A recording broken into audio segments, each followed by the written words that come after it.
Damn, it's hot. All right, welcome back, guys, to the Hot Seat of College Football Show. What a week one we had.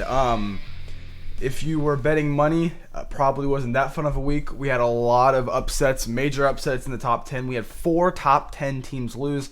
Obviously, 3 of them were from other top 10 teams, but we did have one outlier. We will get to that in a little bit.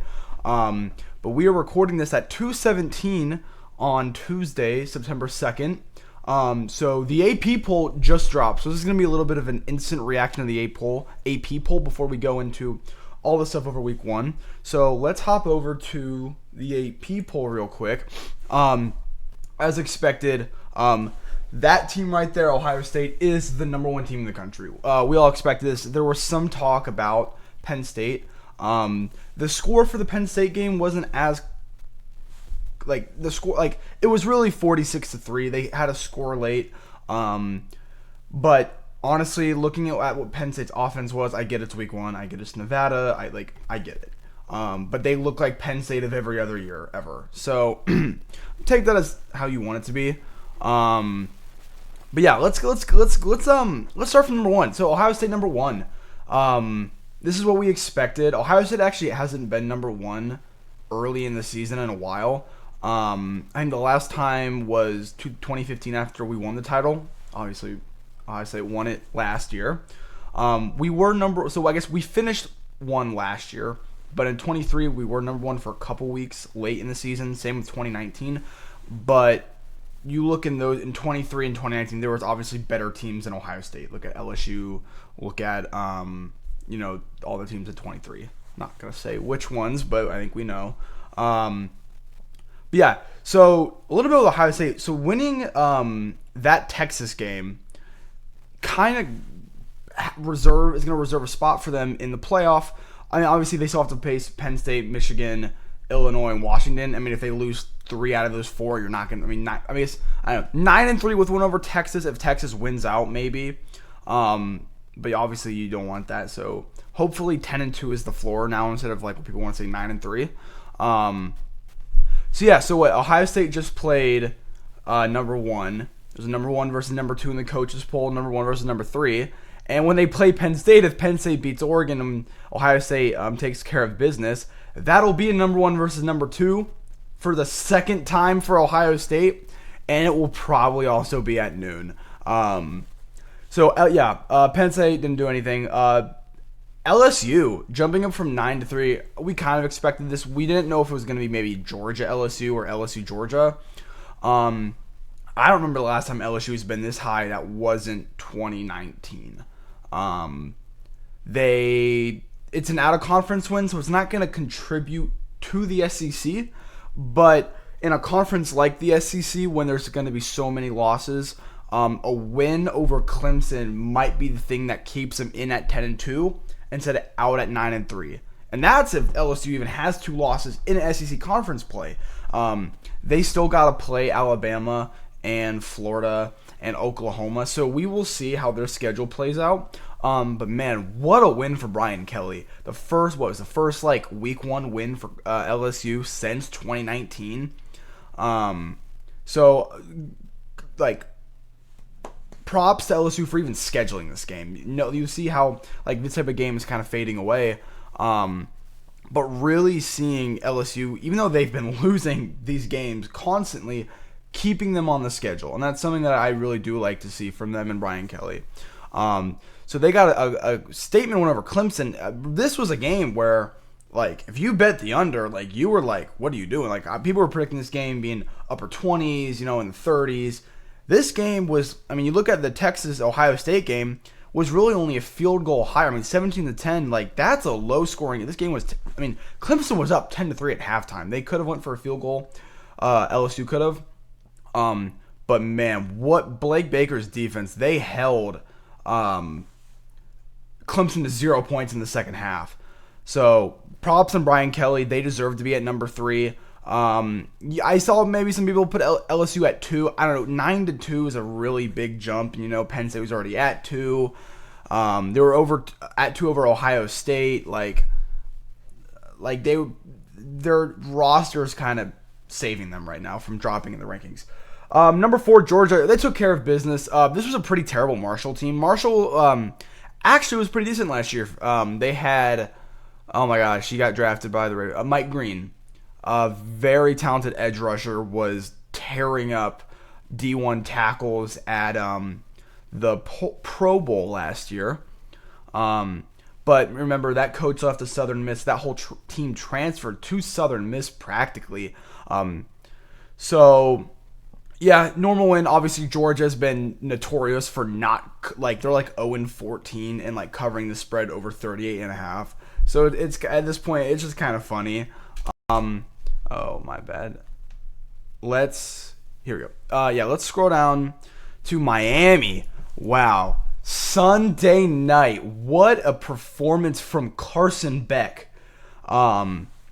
Obviously, with the injury and all the distractions off the field, how his performance last year at Georgia kind of getting pushed out for Gunnar Stockton after the injury in what was that? No, that wasn't. It was the SEC championship in Atlanta. They dominated this game in the trenches. I was so surprised. Notre Dame, and actually the score actually may have been a little bit not as close. Miami fumbled a field goal to start out the game. They muffed and did not get any points out of that drive. They looked really good. My thing was they ran the ball well. They stopped the run well. Jeremiah Love didn't really do much this game. I mean, he hurdled a couple people. Excuse me. Carson Beck, I know we've all seen the clip. That might be catch of the year. I mean, that was going to be an interception for Notre Dame. The safety kind of sat back and he was like, let it come to me. And he just went up and just unbelievable play. Especially in the rain. Like, that was just unbelievable. And that was it was Notre Dame was down 21-7 going into the fourth. I think it was 24-14. They came back and tied that at 24. And then Miami had the field goal because Notre Dame still could not stop the run. And Miami's defense, oh my goodness, they just thrashed that Notre Dame offensive line, especially at the tackle. In that final drive, sacked him twice.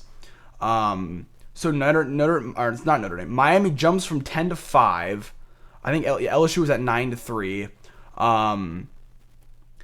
Oregon was at 7. They jump up 1 because Texas fell. Obviously, they looked good against Montana State. Obviously, they were the runner-up in the FCS championship.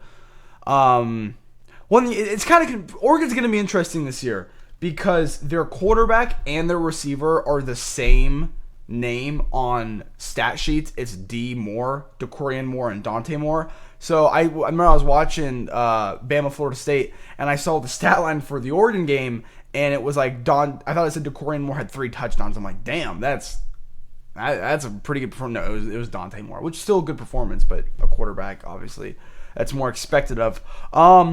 Let's go to Texas. Oh wow, Texas did not look good. Did not look very good. They were kind of a mess. We're gonna go over all these games more in depth later. So Texas at 7, Clemson at 8. It was a close game. They had a chance to tie it late in the fourth at the 15-yard line, but they could not convert a fourth down. Cade Klubnik he just was running for his life.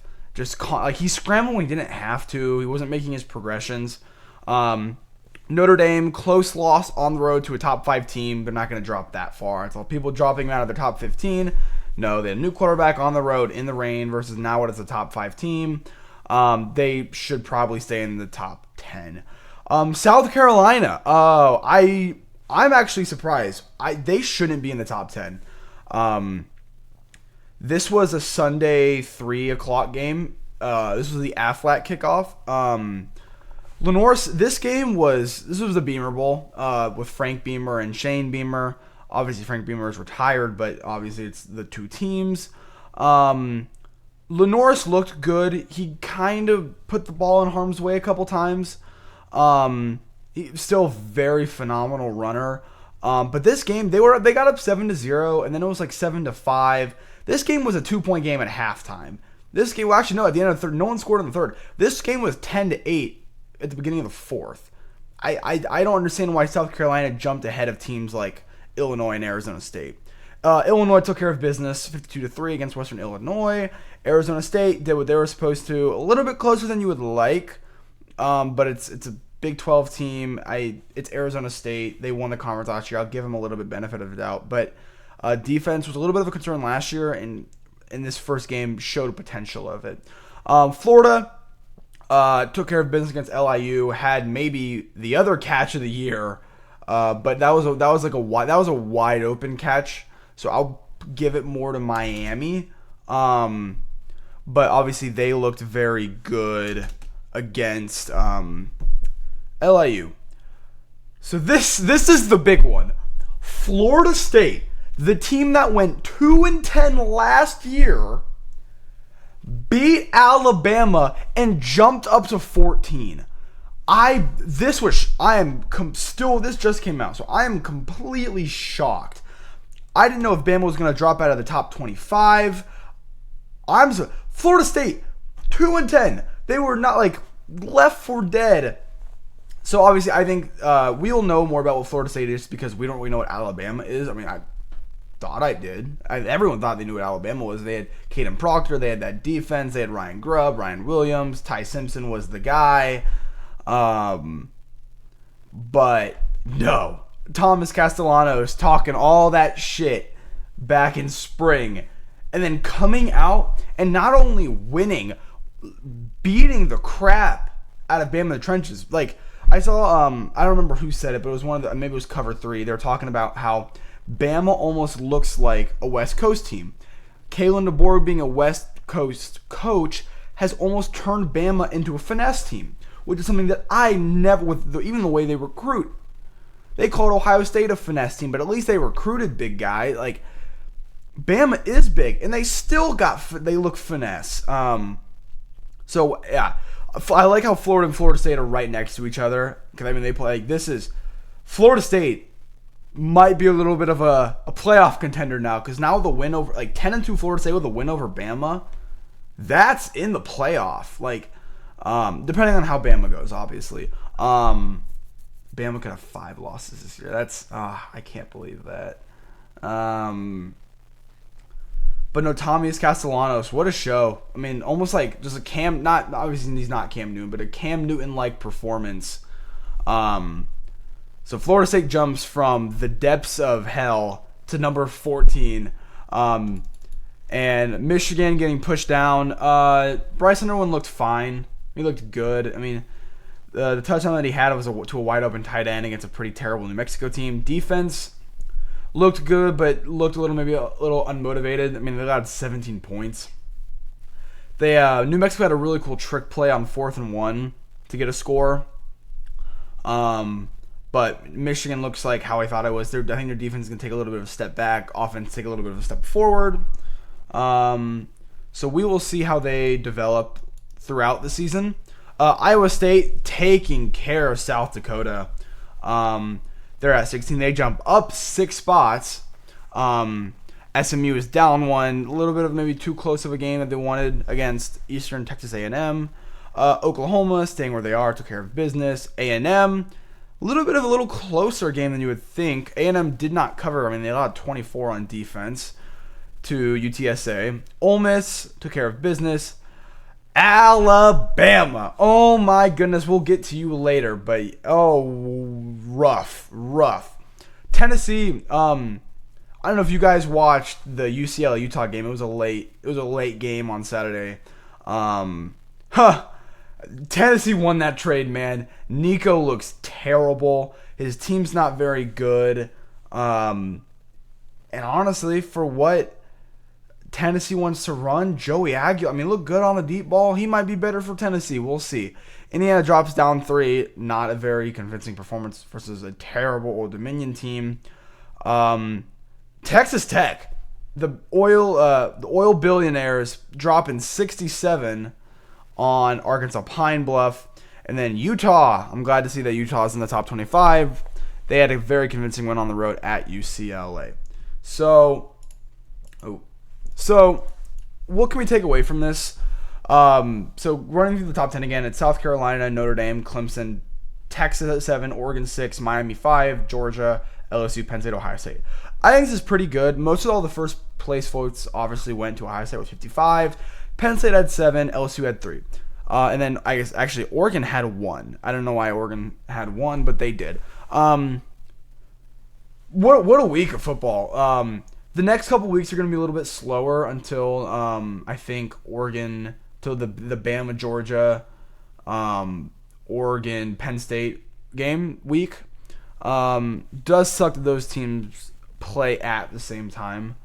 So yeah, that's the AP poll. Instant reactions. Let us switch over to how some of these games went. Here, let's see. Let's start off with obviously the biggest one of the season. So almost game of the century, like number 1 Texas versus number 3 / number 2 Ohio State. I know some people wanted to say Ohio State was 2, just because of what that game could have been. Obviously, the number 2 in the Coaches Bowl. This was Lee Corso's last pick, and actually, if you didn't know, if you're checking on Twitter, Lee Corso went perfect over the entire week. He picked a bunch of upsets, and they all won. He went 6 for 6. So what a way to go out for him. Obviously, he went 6-0, and he picked Brutus, the first love, to beat Texas, and then being an alumni, he picked Florida State to beat Alabama, which obviously they did. So media mostly picked Texas to win this game. With Arch Manning's first road start, people said that, like, even though both teams haven't really started their quarterback, at least Arch had some experience. So the media mostly picked Texas to win this game. Ohio State dominated this game for 3.5 quarters. It took Texas 55.5 minutes to score. It took Texas 55.5 minutes to score. So obviously that kind of showing that this defense is not going away. Even though with Jim Knowles gone, Matt Patricia might be a more versatile, more elite coordinator, just because like Jim Knowles was dumbing his stuff down because of the talent he had at Ohio State, where Matt Patricia is boosting it up because of the talent at Ohio State. So yeah, that defense was phenomenal. They were rotating coverages when they would have 4-man pressures, but maybe only one guy had his hand on the ground, and there would be like no defensive tackles. They would send 3 edge rushers and then send Arvell Reese to the linebacker, just confusing Arch because he didn't really know who was doing what. He would throw Caleb Downs in there and make him fake blitz and delay blitz. So just very unique. So let's go over a little bit how this game went. So yeah, Ohio State was up 7-0 at halftime, up 14-0 in the fourth with 5:32 left. Both teams are very slow to open. Texas turned it over on downs quickly. Ohio State also turned it over on downs. Julian Saint actually had a shot open to Jeremiah. He missed that and tried to, but he threw a good ball to Max Clare near the sideline. It just dropped out of that. Very uncharacteristic game from Jeremiah Smith. Didn't play very well. He had 6 catches for 44, 48-ish yards, but he had 2 drops. They said it was the gloves. He changed out the gloves, didn't drop any more balls. I think it was his first game jitters. He famously dropped his only ball, was his first ball last year against Akron, which would have been a touchdown. So let's talk about this game a little bit. So both teams are very slow to open. Arch, very disappointing. Obviously, if you know real football, this was pretty typical. But to all the talking heads like Paul Feinbaum that don't know what they're talking about, said this guy was second coming of Tim Tebow, and obviously that's not what it was. So he went 17 for 30, had a touchdown, had a really underthrown interception. Should have had 2, but when Sonny Styles tried to get it, it did touch the ground. So he had 17 for 30, a tutty, an INT, and 170 passing yards. Julian Saint went 13 for 20. Without those drops, it would have been 16 for 20, which is 80% completion rate. But he went 13 for 20, 3 drops, with 126 passing yards, with 1 touchdown. That was the deep ball to Carnell Tate. It was a little underthrown, but Carnell, what a great grab, bobbled it, caught it twice. So C.J. Donaldson with the 4th and goal touchdown to open the season. And yeah, Ohio State holds on to the 14-7 win. Ryan Day has his 6th straight top 5 win. Do you remember last year when they were talking about he couldn't win a big game? And now he's won like 7 or 8 straight top 10 wins. It was Penn State, Indiana, Tennessee, Oregon, Texas, Notre Dame, Texas. So I guess 7. So what a phenomenal run from him. He's now 8-6. I'm pretty sure 8-6 are his top 5 teams. I think he started off like 1-6, 1-7. So I guess it'd be like 8-7, 9-6, something like. So he has a winning record now. Turn that around very quickly. Questions Arch Manning and the hype revolving around him. Yeah. So he looked nervous, which obviously you're starting on the road against a stadium that they keep saying that it's not loud, and then get surprised when it's really freaking loud. He in the 4th quarter, he was phenomenal on the deep ball. He had that touchdown to Livingston, the deep ball to the tight end, and then the deep one on the post, come back over the middle. Before that, it was just happy feet all over the place. He was side-arming throws to wide open check down, like mesh routes. When like the corner got caught up in traffic, it was just a bad performance from Arch. Obviously, he will get better. And maybe on neutral field when these teams more developed, maybe I would even pick Texas to win this game. Maybe I'd pick them again. It's hard to beat a team twice. I know this because it's hard to beat Ohio State twice. Ask Oregon. But yeah, so with Arch, I think they'll get better. I think Julian is the better quarterback. I think Julian looked better. He's played better on the deep ball. One of the most accurate players in the country. Has maybe the prettiest ball in the country. So yeah, they go on to hold on 14-7. Texas almost came back in this game, but with that mismatched defensive line, C.J. Hicks, the kind of like disappointing prospect, the 5-star in his senior year, never really getting to play, had the final pressure, almost a sack that got thrown out, caught by a tight end, but Caleb Downs with a phenomenal tackle to end this one, and they will win this game. So let's go over some of these other games. Syracuse versus Tennessee. I picked Tennessee to win this game, but I did pick Syracuse to cover. No, I was wrong. Joey Aguilar was very impressive on the deep ball with a cruising victory over them. The Cuse 45-26 in Mercedes-Benz Stadium. So this was a neutral site game, but I mean, Atlanta is closer to Tennessee than it is to New York. So much more Tennessee fans there. Still a neutral site. Joe Aguilar looked very good, and I can tell that all the Tennessee fans are laughing their way to 1-0 as UCLA and Nico look pretty bad with a 0-1 record. So talking about Nico, yeah, Utah versus UCLA. We already talked about this game. So Deshaun Foster might be on the hot seat. If you look at their schedule, it's brutal. They have a brutal schedule. So we'll see how impatient UCLA is. I mean, maybe if they beat USC, it could flip that. But Dampier and Utah, I mean, they're a contender to win the Big 12. Kansas State looks very bad. We'll get to Kansas State in a little bit.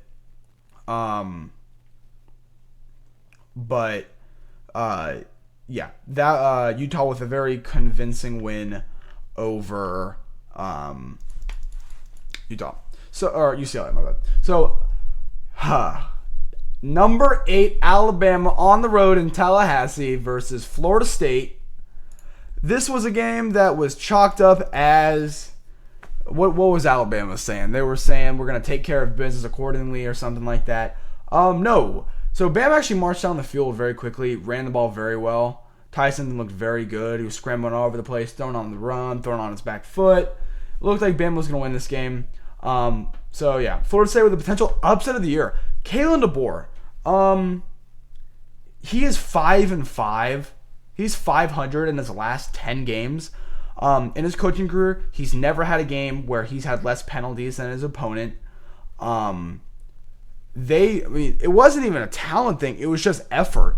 Bama didn't show effort. They were like you saw that one clip that's going viral. The one guy the one like safety cornerback or line, whatever position he was, just jogging. Wasn't even trying to catch a dude that ran in for a touchdown for Florida State. This is Alabama's last time Alabama had 4 losses was Nick Saban's first season. This might be their first 5-loss season since that. Like, this is bad. Bama looks bad.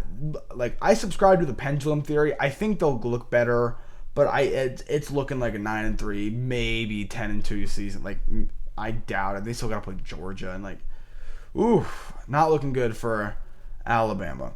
So last year they had unranked losses to Vanderbilt, Oklahoma, Michigan, and who else was it? No, that was only the other loss was Tennessee. So they had 3 unranked losses. This is their 4th. It took Nick Saban like 15 years to lose to 4 unranked teams. And Kalen DeBoer has done it in less than a calendar year. They were embarrassed by Tommy Castellanos. He backed all the talk he was giving. He ran all up and down on them. The biggest surprise is they ran the ball. Tommy Castellanos was just running the ball, handing the ball off, keeping it.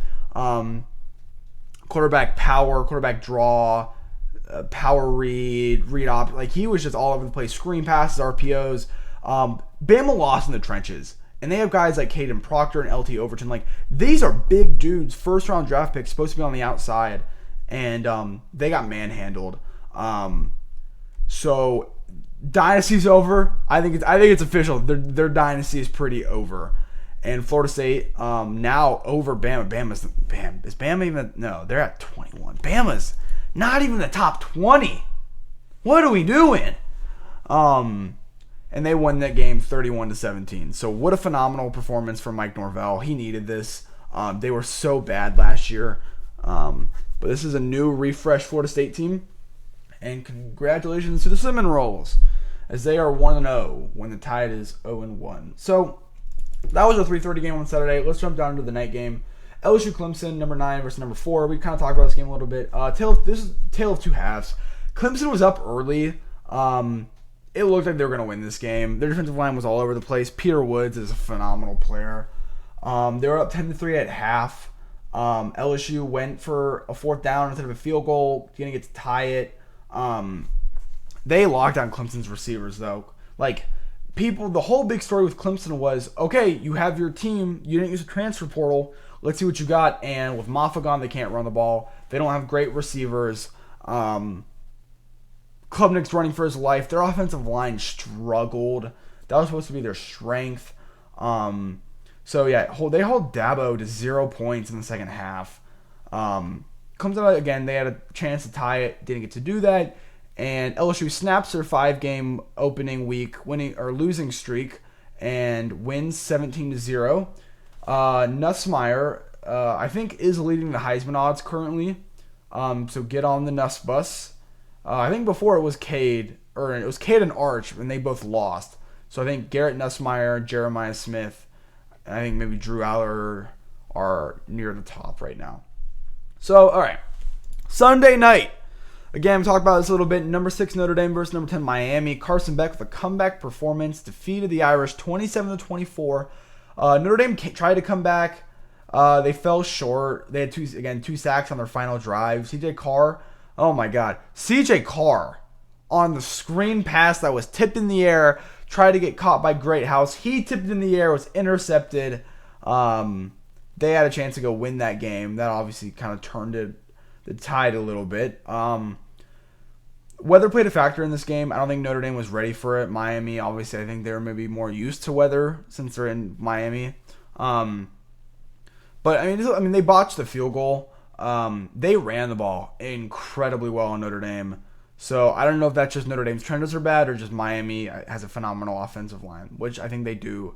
They have that one dude, I think that one tackle, who's one of the best tackles in the country. Beamer Bowl time. Number 13 South Carolina at Virginia Tech. Again, this was another one of those neutral site games. Actually, it was in Mercedes-Benz, so they had 2 games in Mercedes-Benz. South Carolina strike to go up 7 early in the first quarter. But Vatek, man, they're sneaky. Drones, obviously, with that phenomenal game in Hard Rock last year when the Hail Mary that was controversially overturned to beat Miami and they lost instead. They got a safety. over Lenore Sellers, 2 field goals, and we're down 10-8 at the half. In the fourth, no one scored in the third. Defense was phenomenal. And in the fourth, Virginia Tech was punting, and there was a penalty on it. They redid the punt, and it ended up with a punt return for South Carolina, and then they scored again late. So they won 24-11. Not a convincing win, which is why I'm surprised they jumped up over some teams. Sellers is great on the ground. Watch out for an appearance from him in New York. Like him and I know people are talking about Lagway. The people kind of hopped off the Sellers bus. If you're you buy in Lenore Sellers for maybe a potential appearance in New York, especially if they make the playoffs. Okay, so this one is not very fun to talk about because I really like Kansas State. They're gonna drop out of the top 25. They don't update rankings in week 0 because not everyone's playing. They were ranked 17th, lost to Iowa State, and barely beat North Dakota, one of the worst FCS teams in the country. Not a very good FCS team. Oh my God. If you look at some of the game casts on ESPN, at some point, North Dakota had a 99.9% chance to win this game. Kansas State won the game because they forced them to punt. They won this game 38-35. What is the identity of this team? All I hear is Avery Johnson this and Chris Spielman, like all their Chris Kleiman. That's all I keep hearing from them. But it's just inconsistent. I mean, this isn't even Kansas State anymore. It's just the fighting Avery Johnsons. Avery Johnson is the only one. I don't know. Maybe they didn't have Dylan Edwards back. I would have to check. But their defense looks. Dylan Edwards doesn't play defense. Avery Johnson doesn't play defense. They look terrible. And they have 35 points at home. In Bill Snyder Stadium. I don't know. They survived. They're not. Will they make a bowl game? Maybe. We'll see. They're not going to be the top 25, and probably not for the rest of the season unless they have some upset wins. Another huge upset. This actually did go through. Army lost to Charleston State. This is pretty embarrassing for Army. That they obviously had a great season last year, but they missed a game-winning field goal, and then they missed another field goal in overtime. Charleston got it, and they won this game 30-27 in double overtime. So a little bit under the radar game, but I think we have our first upset. FBS upset by an FCS team. I think Austin P beat Middle Tennessee. I think. Let me check on that. And then UNLV almost lost to who did they play? They almost lost to Idaho State. Let's see. Yeah. Austin P destroyed Middle Tennessee 34-14. Ooh. All right, so we'll keep going through some of these games real quickly. Colorado versus Georgia Tech. This was one of the games that I thought was going to be pretty good. It was pretty good. Georgia Tech had 3 turnovers in the first quarter, but Dion couldn't do anything. What was the score after? Was it 13-10? Yeah, Georgia Tech was actually up 13-10 at halftime. I was like, Caden Salter looks good. He looks really good. Showed some potential and reminders of what Shedeur was last year. He doesn't hold on to the ball as long. Their pass rush was pretty good. Offensive line looked good on pass blocking. Run gapping was pretty bad. It was lacking. Dion, I think he has improved as a head coach.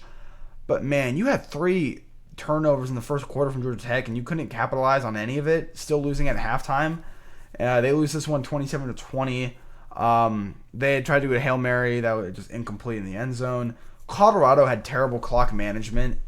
They had a minute left with 2 timeouts. They let the clock run to 18 seconds. They don't even get to use the timeouts. Just absolutely terrible. As that game was happening, we had Baylor-Auburn. I picked Baylor to win this game. I was wrong. They were about to go up 10-0 quickly, and then Auburn, Jackson Arnold just ran that offense very well. He doesn't look great throwing, but he's a pretty good runner. And especially against a Big 12 defense, that can get you some places. I don't know about the SEC play. They exceeded expectations. They were underdogs on the road. Jackson Arnold, he played pretty well. The game was much closer than what the score was. It was 38-24. Yeah, Baylor had a chance to go up big. They didn't. It was always a 2-score game, but like Baylor would score to make it a 1-possession game, and then like 2 plays later, Auburn would score. But yeah, Arnold, he led the team. He actually led the team in rushing. He had 16 carries, 137 rushing yards, 8.6 on average with 2 rushing touchdowns. Baylor failed. What happened with their defense? Just literally no adjustments. It was just 2 high safeties the whole game. People were screaming at their TV. They never sent a spy. Arnold, all he did was run all game. I mean, he had 16 carries, but they never had a spy there. He ran all over them. I think they were pretty scared. They wanted to cover up those receivers, Cam Coleman and Eric Singleton, and then Auburn just ran all over them. They had a kickoff return that kind of broke the Baylor's back. They were outcoached by Auburn. But Auburn's defense was super spotty. Still allowed 24 points, almost 31. Both teams were pretty bad on 3rd and 4th down, but it's week 1. Most teams are going to be pretty bad. And that leads us to the last game. Ooh, this was the bet that I was doing that would have put me above 500. And I was picking North Carolina all season. Before spring, I had North Carolina. After spring was TCU. After fall came, I switched back to North Carolina. And then right before the day of, I switched to TCU. And as the game was kicking off, I switched back to North Carolina. Oh, what a mistake. And I could have had above 500 record for this week, but I didn't. So we're still at 500 on the bets. We'll get there after we talk about this game. Belichick. You're a good coach. I mean, I think obviously you're one of the best NFL coaches, but when Brady wasn't there, you were bad. And Brady wasn't here, and oh my God, you look bad. They came out swinging. They marched down the field and scored. After that was bad. Up 7-0. TCU's defense locked in. They both sides had a couple turnovers on some weird interceptions. But TCU, after being down 7 on the road, scored 41 unanswered points. They win this one 48-14 in a statement win over Belichick's first college football game. Oh, when TCU was or when North Carolina was up or down, Bill Belichick, he looked the exact same. They're showing his girlfriend on TV. It's so weird. Gio Lopez the interesting thing about this is he was pulled in the 3rd. They were down by so much. We don't know if it's maybe there's some injury updates coming out now. Maybe he was an injury. This one to rest him because you're getting beat so bad. Why even have your starters out? But yeah, they looked pretty terrible. That was TCU North Carolina. That was a Monday night game. You would think Belichick would know a little about Monday games. So TCU, with that win, it is still a non-conference win, but that win can propel them a little bit in the standings, especially in the odds makers to win the Big 12. So let's go back to over here and talk about some bets. So we went 5-5, and we were 2-4 in week 0, so we're still at a 500 record here. We're 7-14. I thought we were going to do a little bit better. Obviously, I did pick Texas to win this game, and I don't even regret picking them because the way if Ohio State won in a way that I thought they could win, I'd be like, okay, I get why I was wrong. The way this game played out was not how I even saw this game happening, and if we only scored 14, I'd be like, yeah, we lost this game. And I expected Arch to play better, and I did not think our defense was as good as it was. I thought it was good. I didn't know it was going to be elite. This team is maybe not as good as last year's defense. They're faster. This team is faster than last year. We picked Clemson. They lost. Oh, man, we lost this. We lost on all our big bets. The 3 big bets we lost. Miami beat Notre Dame, so we lost on all 3 of those. Luckily, I did not choose Bama, Florida State, because I saw that spread. I saw what these teams were, knowing Florida State, knowing Bama. I said, this game feels weird to me. I don't know what's going to happen. Obviously, I did not touch that game, fortunately.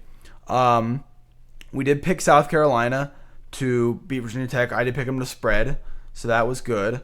We did pick Tennessee, but we took Syracuse to spread. Obviously, we're not counting that. I did take Baylor. Baylor lost. Georgia Tech beat Colorado. We won on that.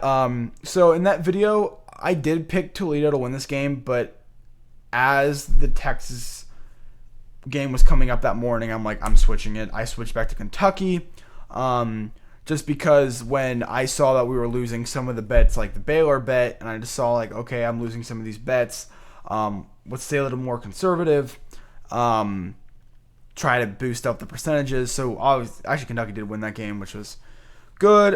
Utah beat UCLA. I saw that one coming. And man, I was like, man, I don't want to go 500 in these bets.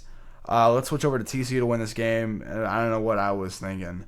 I switched back. I thought I've seen all the road teams that are favored lose. I'm like, oh, let's go North Carolina. So they lost this game. Obviously on the right, you can see some of these week 2 bets. We will be picking these bets on Friday for last minute locks.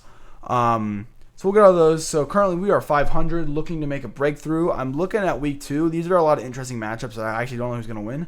So hopefully we can get it done. So that's kind of all for this show. Trying to think about anything that has been happening throughout this season. Yeah. So usually, this is a thing I wanted to bring up. So, most of the other shows for the recap after the whistle are going to be on Sunday. Just that week 1 was so spread out, bumped it out to Tuesday. But that is all I have for today. We might, if any news come up throughout the week, I might do a little shorter segment, maybe 10-minute video then. But if everything goes accordingly, we will see you Friday at least for our bets for that week and kind of go see how the season's going. But yeah, that's all I have. Thank you for watching the Hot Seat of College Football show. We will talk to you soon. Thank you.